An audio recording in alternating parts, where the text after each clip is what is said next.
Хайырлы ирте, илнең төп телеканалында Татарстан яңалыклары, студияда Чулпан Әмири безнең бүгенге чыгарылышты. Кайтыгыз кышкайларым. Саба районыннан Нурислам Шаманов бер үзе елына 200ләп сыерчык ясы ясаган. Сөйкемле балам, Түбән Камадагы шул исемдә узучы бәйгенең җиңүчеләре билгеле булды.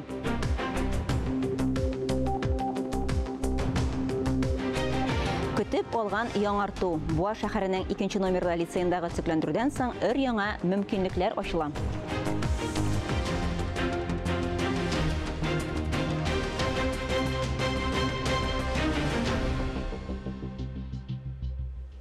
Чыгарылышыбызны һава тырышынан башлыйбыз. Бүген 4 апрельдә республикада 18 метрга кадәр көчле җил көтелә. Татарстан гадәттән тыш хәлләр министрлыгында сак булырга киңәш итәләр. Балаларны караусыз калдырмаска, шулай ук көчле җил вакытында йортларның түбәләре астына, җәмәгать транспорты тукталышларына ышыкланырга киңәш ителми. Иртәгә исә синоптиклар урыны белән яңгыр фаразлый. Татарстанда боз вазгыяты бик катлаулы һәм киеренке. Гадәттән тыш хәлләр министрлыгы кисәтә. Яңгырлар, кояш, һаваның югары температурасы бозның өске өлеше җимерлүгә китергән. Боз калынлыгы кисәк кенә 15-20 сантиметрга кадәр кимегән. Коткаручылар балык тотырга яратучыларга бу гамәлләреннән тыелып торырга киңәш итә. Исегезгә төшерәбез, Казанда су басу куркынычы булган чорга югары әзерлек режимы инде кертелде. Ул ашыгыч хезмәтләрне һәм җаваплы кешеләрне мобилизацияләүне, шулай ук гадәттән тыш хәлләр килеп чыгу куркынычын киметүгә һәм кешеләрнең сәламәтлеген саклауга юнәлдерелгән чаралар комплексын үткәрүне күздә тота. Быел язгы ташу чорында республиканың 10 елгасы ярларыннан ташып чыгу нәтиҗәсендә 32 торак пунктны су басырга мөмкин.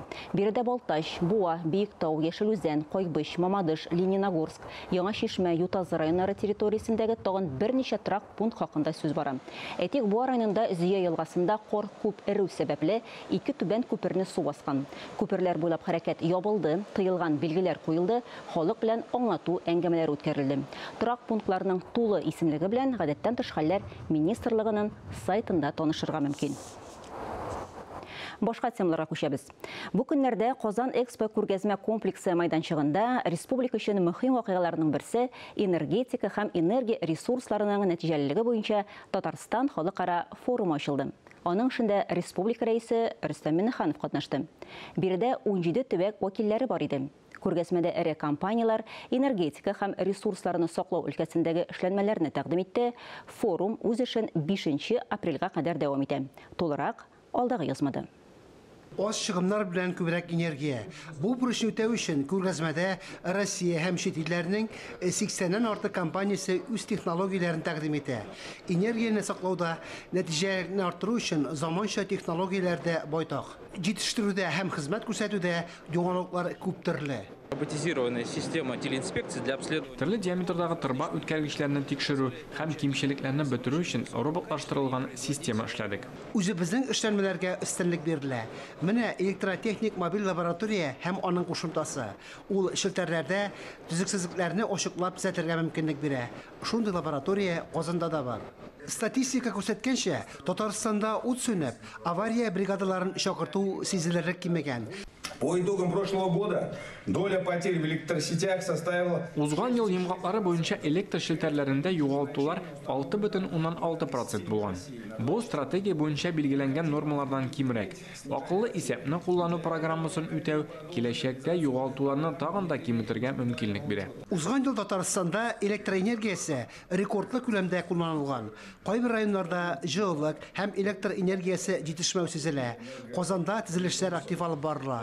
4-нче энергия чыганагын төзү мәсьәләсе карала. Ведется активная работа по модернизации производства за счет внедрения современных технологий и оборудования. Реализуется проекты по развитию использования газомоторного и электрозарядной инфраструктуры. Республика готова делиться накопленным опытом, и мы открыты для диалога и совместной работы во всех этих сферах. Форум мәйданчыгыннан видео элемташа, заманча 2 криоген һәм 2 газ зәгылгы салу станциясын ачтылар.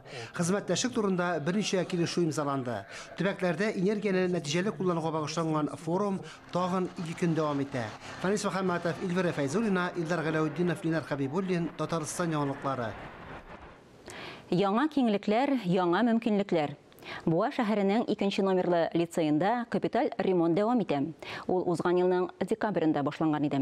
Яңартылган уку йортында өстәмә спорт залы, хезмәт кабинеты була. Лицейда ремонт эшләре барышы турында тулырак Буадагы хәбәрчебез Рөстәм Әхмәдуллин дәвам итә. 2 номерлы лицей коридорларында гадәти булмаганча гүләү. Бу төзелеш машиналары эшли. Ремонтчылар мәктәпне җылыту системасын алмаштыралар. Аннары штукатурлау, тигезләү һәм дизайнерлык эшләре алда тора. 30% выполнено. Әлеге вакытта эшләр 30%ка башкарылды. Бинаның 30% мәйданы биләнде. Лицейда бүген көндә 700дән күбрәк укучы укый. Төзелеш баруга карамастан бинада үзлексез укыту процессы тәэмин ителә. Директор Людмила Абрамова сүзләренә караганда педагогик состав һәм укучылар дизайнерлык хәл итүләрендә үзләре дә катнашалар. Гомуми чатларда диварларның төсен, интерьерны сайлыйлар. Появятся рекреации для детей, где они смогут отдохнуть во время перемены, где они смогут заняться по своим интересам. Капиталь ремонт республика бюджеты хисабыннан үткәрелә. Аны җәйге каникулларда тәмамлап, уку елын яңартылган мәктәптә башлау планлаштырыла. Рөстәм Әхмәдуллин, Илнур Кадыров, Татарстан яңалыклары. Юдина бистәсендә ремонтланган балалар бакчасында мөмкинлекләре шикләнгән балалар өчен беренче тапкыр аерым төркем ачыла. Аңа үсеш үзенчәлекләре булган 12 бала йөри ала. Шунда ук әлеге балалар өчен махсус бүлмә дә булдырылган. Ул 2 сменада эшләячәк, анда көненә 14 кеше йөри ала. 4 ай дәвамында балалар көнкүреш күнекмәләрен үзләштереп, мәктәп программасын өйрәнеп, иҗади дәресләргә йөри ала. Милли мирасны һәм гореф-гадәтләрне саклау сагында. Түбән Кама районының 64-нче балалар бакчасында сөйкемле бала дип исемләнгән бәйге узды. Әлеге конкурс 1998 елдан бирле үткәрелеп килә һәм бүгенге көндә республика күләмендә дан тота.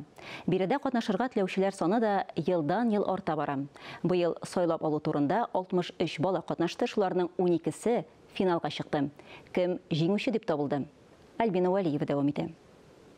Гүзәл Петрова кызына уңышлар теләй. Фәридә сөйкемле бала титулы өчен көрәшә. Бәйгегә ныклап әзерләнгән. Татар телендә чыгыш ясый, чабата биюен башкара. Нәни артист 96-нчы балалар бакчасы данын яклый. Чыгыш ясаучы балалар җырладылар, биеделәр, шигырь сөйләделәр. Кыскасы, һәрберсе үз осталыкларын күрсәтергә тырышты. Бәйгенең 64-нчы балалар бакчасында үткәрелүе очраклы түгел. Конкурс алар тырышлыгы белән оештырыла. 26 ел элек мәктәпкә Мәгариф учреждениесе кысаларында үткәрелә башлаган чара хәзер республика күләмендә дан тота. Елдан-ел шушы бәйгебез безнең дәрәҗәсе артып бара һәм катнашучыларыбыз да күбәя. Без шуның белән шатбыз. Димәк, безнең киләчәгебездә, туган телебездә аралашучы сабыйларыбыз киләчәгебез өметле булыр дигән уйда калабыз. Быел сайлап алу турында 63 бала катнаша, шуларның 12се финалга кадәр барып җитә. Жюридә дәрәҗәле шәхесләр, алар зур эш башкардылар. Барлык катнашучыларның чыгышларын тыңлап, карап, иң яхшыларын сайлап алдылар.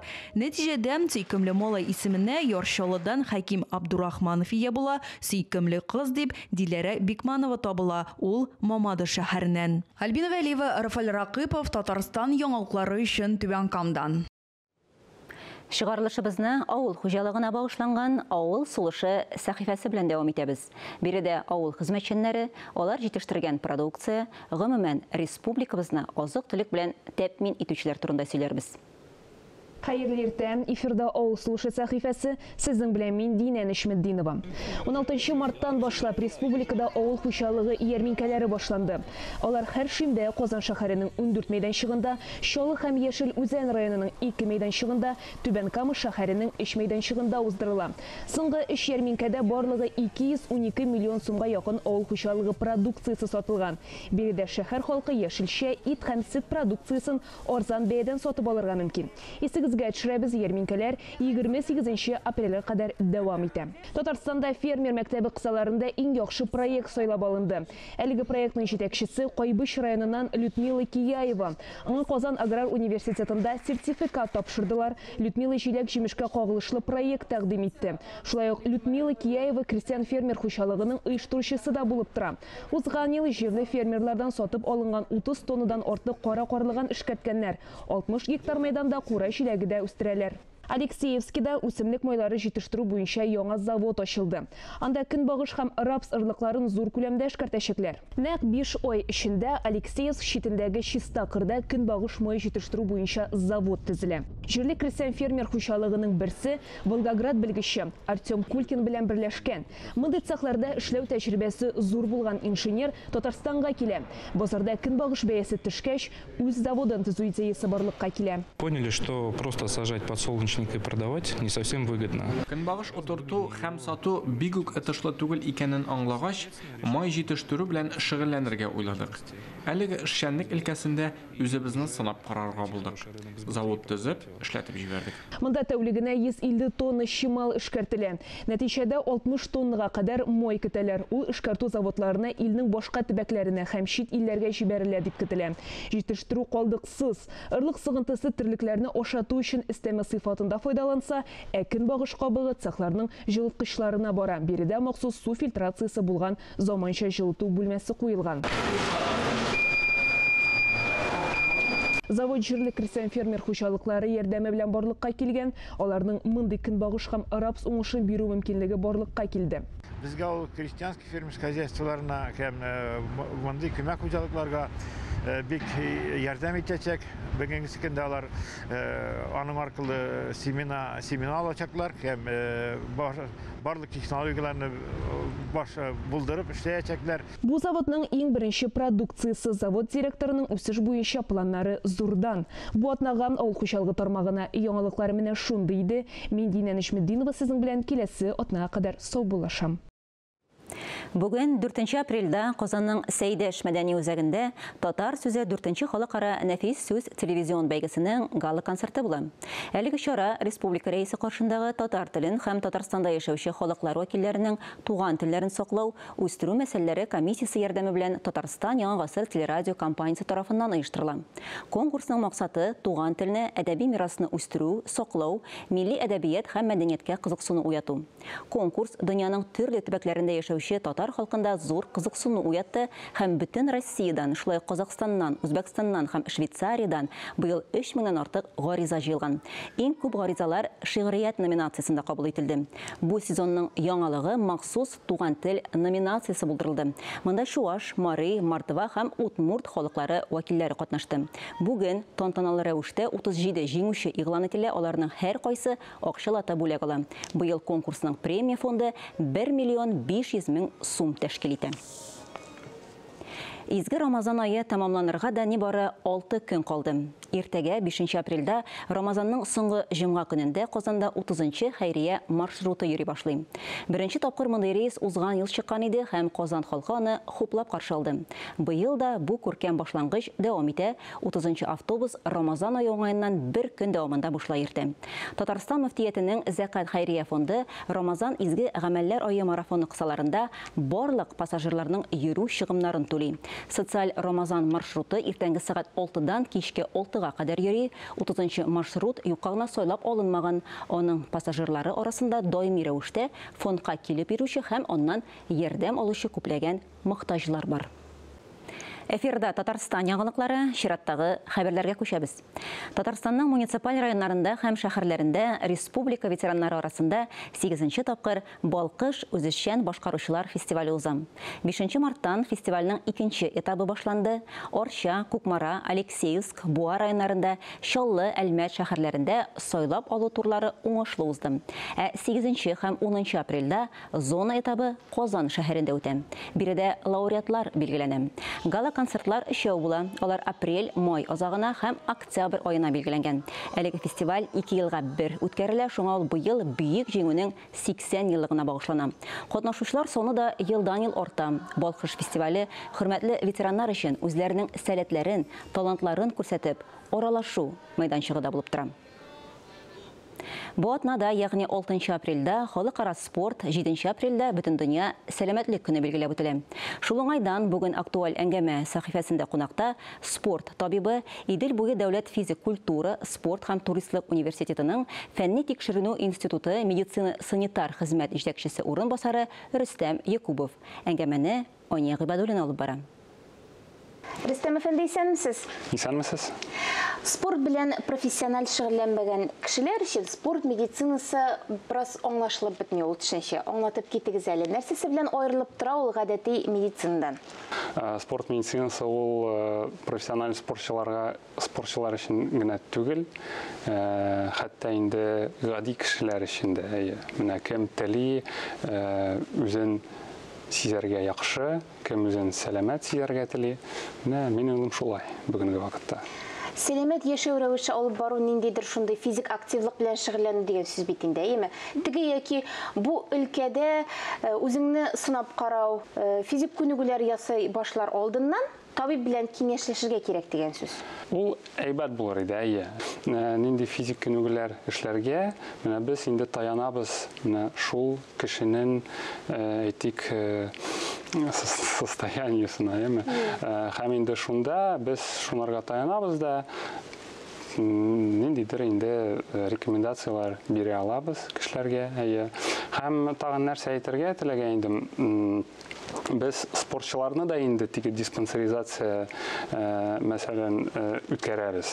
Профессиональ спортчылар шундый диспансеризацияны 2 тапкыр елына үтә. Гади кеше качан диспансеризация үткәне бар, әйеме? 4 елына 1 тапкыр үтсә, ул инде яхшы. Шуның өчен кеше үзен яхшы белми.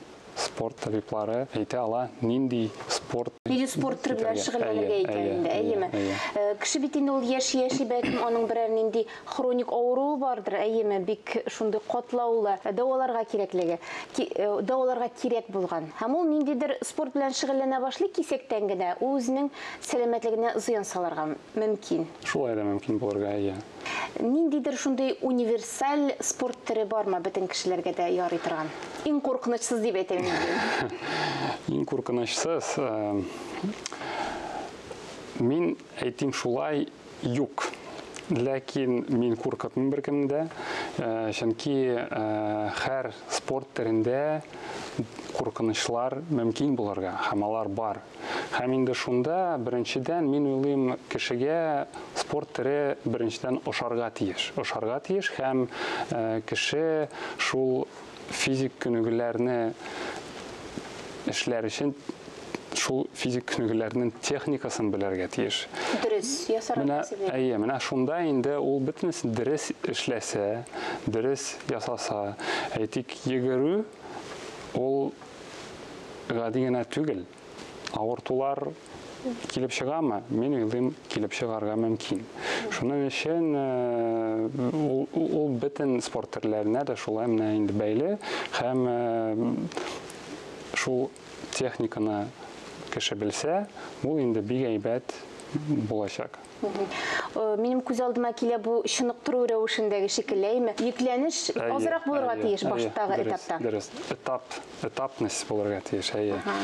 Без инде тиге гади физкультурадан, әйеме, үсеш менә шулай тиге профессиональга инде килмибез, ләкин инде авырлыклар безгә инде җиңелрәк бирелә. Синең бит әле ул физик күнегүләр белән шөгыльләнүдән канәгатьләнү хисе дә булырга тиеш, әйеме? Икенче көнне бөтен җирең авыртса, ул эшне син ташлаячаксың дигән. Кеше сизәргә тиеш, әйе.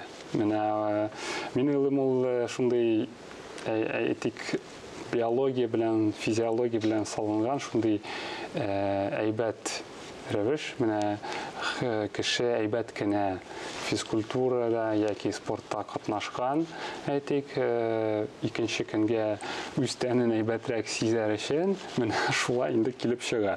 Ул яхшы. Рөстәм әфәнде, шундый мотор яз көннәре башланып китте, тиздән җәй, кешеләр җиңелчә киенеп йөриячәкләр, әйеме? Бөтен кешенең дә моторрак, сәламәтрәк, зифарак күренәсе килә. Сезнең нинди киңәшләрегез? Киңәшләр монда бик гади, күбрәк ял итәргә. физик актив булырга, күбрәк саф һавада йөрергә, тәмле әйбәт ашлар ашарга, һәм инде минемчә яхшы, күтәренке, кәефтә булырга кирәк. Рәхмәт. Шушы теләкләр кабул булсын. Рәхмәт сезгә бизер. Рәхмәт. Буран эзләреннән йөгереп, гөрләүкләр белән яз килде. Шушы көннәрдә республикага сыерчыклар кайтты. Халыкта сыерчык диңгез артына китсә дә, туган оясына кайта дигән сүз бар. Киләсе видеоязмабызда елга 200ләп сыерчык оясы ясаучы Саба районыннан Нурислам Шаманов турында. Сыерчык килсә, обязательно яз була инде. Шунсы бар инде. Алар сойраулары күңелле аларны, алар канат җәеп кагыналар инде икесе дә шушы сыерчык ояларына менеп. Бу елтыр канатлардан башка язның моторлыгы да тулы булмас иде. Кызганыч, сыерчыкларны элеккеге кебек оя ясап каршы алучылар саны сирәгәя бара. Сүз уңаеннан кышлар өчен ясалма оялар беренче тапкыр нәкъ менә безнең илдә барлыкка килгән. Кышлар артык күпше өйләрне яратып бетерми икән. 2 метр тохта кирәк берсенә. Аның бу нәрсәсен аны кайсы кеше сыерчыкның аягының биеклеге итеп куя дип. Мин биеклеге итеп куймын, биеклеге итеп куйсаң барыбер 10 сантиметр, 5-6 сантиметр була аның сыерчыкның аягы. Ул оска төшеп кала, ул ямсыз була ул менә булай. Ишки ягы катыршы булырга кирәк диләр инде шулай итеп сыерчык ничектер шунда тырнагы белән эләктереп менергә кирәк дип. Оялар фәкать табигый шималдан эшләнергә тиеш. Кеше һәм машиналар күп йөри торган җиргә урнаштырылган ояны алар яратмый. Тыныч урын сайлау отышлы. Төзүченең үзендә 3 оя бар. Еш кына аңа карлыгачлар да ияләшә ди.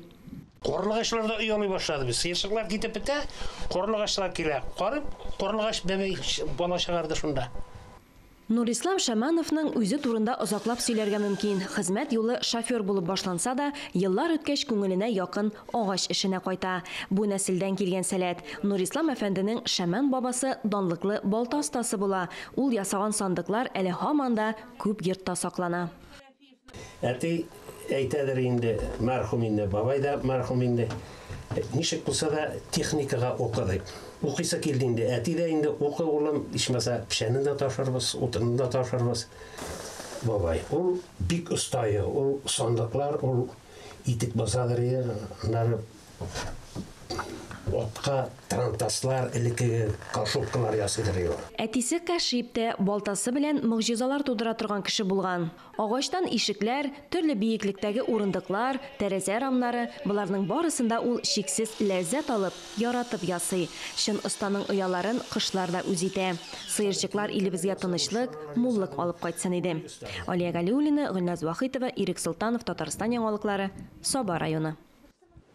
Хөрмәтле телевизор караучылар, бүгенге яңалыклар чыгарылышы тәмам. Иртәнге 9 тулып 15 минутта очрашырбыз. Берничә минуттан соң эфирне хәерле көн Татарстан тапшыру дәвам итә. Бүген Уразаның 25нче көне. Авыз ачу 18 сәгать 29 минутта була. Тоткан уразаларыбыз кабул булсын. Игътибарыгыз өчен рәхмәт. Татарстан дәүләт телерадио компаниясе балалар җырларын барлап җыр дәресе проектын тәкъдим итә. 4 апрель пәнҗешәмбе көнне карагыз.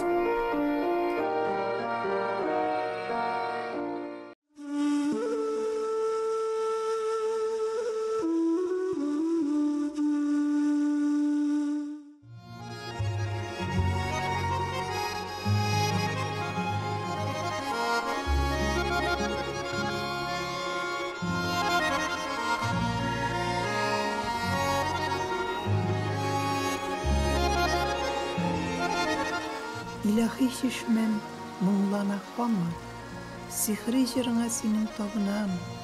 Идел диңгезләр эзләп барасың, күңелем ярына уелып каласың. Гомер шишмәсе, эй изге шишмәм. Үзәкләремне нигә үзәсең, бәгырьләремне нигә теләсең? Туган авылымның шишмә шыннары, күңелемдә тулы сагыш моңнарың. Гомер шишмәсе, эй изге шишмәм. Назлы җырыңнан, хәтфә ярыңнан мәхрүм итмәсен, ятим итмәсен. Синдә уянды, синдә сакланды, тәүге сөюнең яткәре калды. Гомер шишмәсе, эй изге шишмәм.